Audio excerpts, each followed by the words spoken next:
अला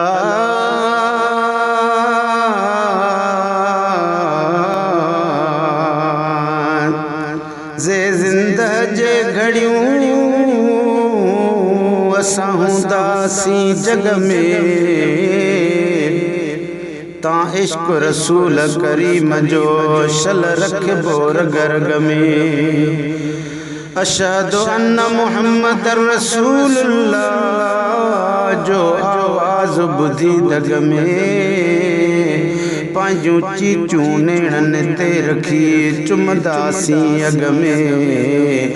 शल वालीअ जे वग में ही गुलाम नबी बि गॾियो वञे। ओ यार बरहा हर रात मोहम्मद जे शहर में, मोहम्मद जे शहर में कसर की न खपे कायनात मोहम्मद जे शहर में, मोहम्मद जे शहर में। रोज़े रसूल रोज़ ॾिसां पई सलवात मां पढ़ां, पई सलवात मां पढ़ां।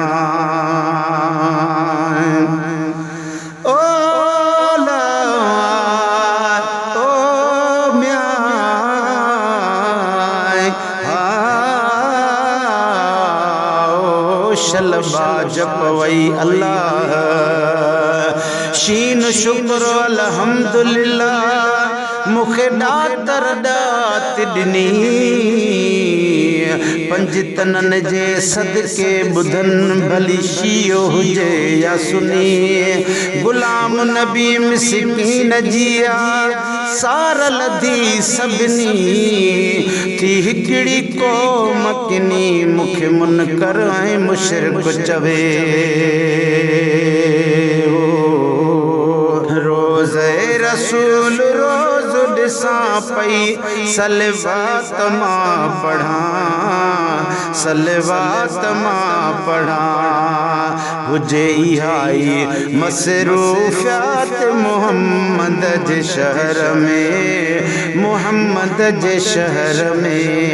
यार बरहा हर रात मोहम्मद जे शहर में, मोहम्मद जे शहर में कसर की न खपे कायनात मोहम्मद जे शहर में, मोहम्मद जे शहर में।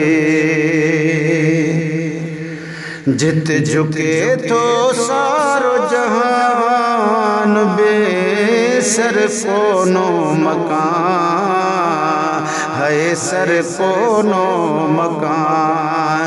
मूंखे बि अहिड़ी खपे दर्जात मोहम्मद जे शहर में, मोहम्मद जे शहर में।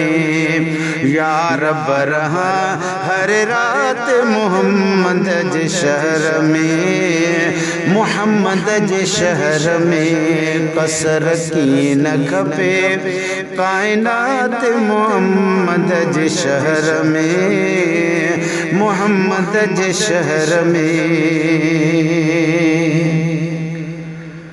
मुँह ते नज़र धरींदो रबे ज़ुल जलाल थींदो पूरो हर सुवाल थींदो।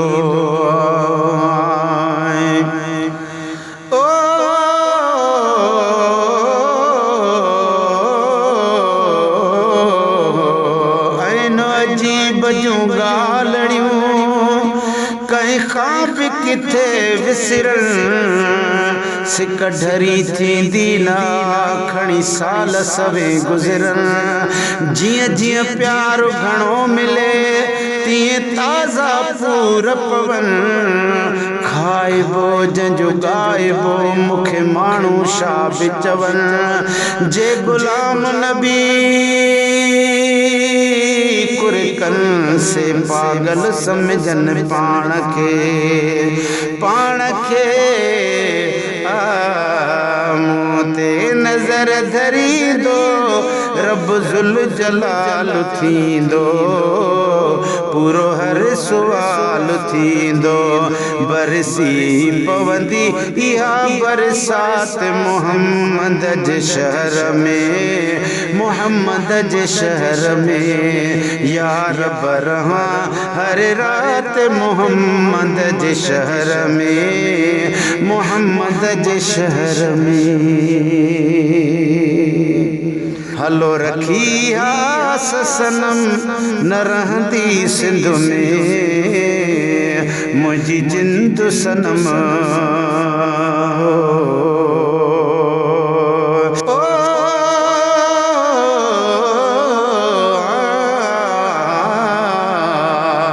काफ कलम हथ में खणी हिया सोच कयम हमरा त शान शाह जी शान में कम आण्या कड़ा अल्फाज शल्लाहु पाक अघाई दो मुझे अंदर जावाज सिकवारे इंसाफ जा रब जाने तो हर राज मुँह मेरे गुल ममताज ठायो गुलदस्तो गुलाम नबी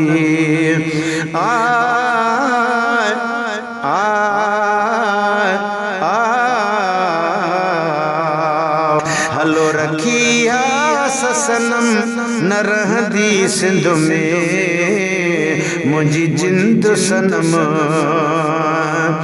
थींदी पक मुझी मोहम्मद सा मुलाकात मोहम्मद जे शहर में मोहम्मद जे शहर में थींदी पक मुझी मोहम्मद सा मुलाकात मोहम्मद जे शहर में मोहम्मद जे शहर में यार बरहा हर रात मोहम्मद जे शहर में मोहम्मद जे शहर में यार बरहा हर रात मोहम्मद जे शहर में मोहम्मद जे शहर में कसर की न खपे कायनात मोहम्मद जे शहर में मोहम्मद जे शहर में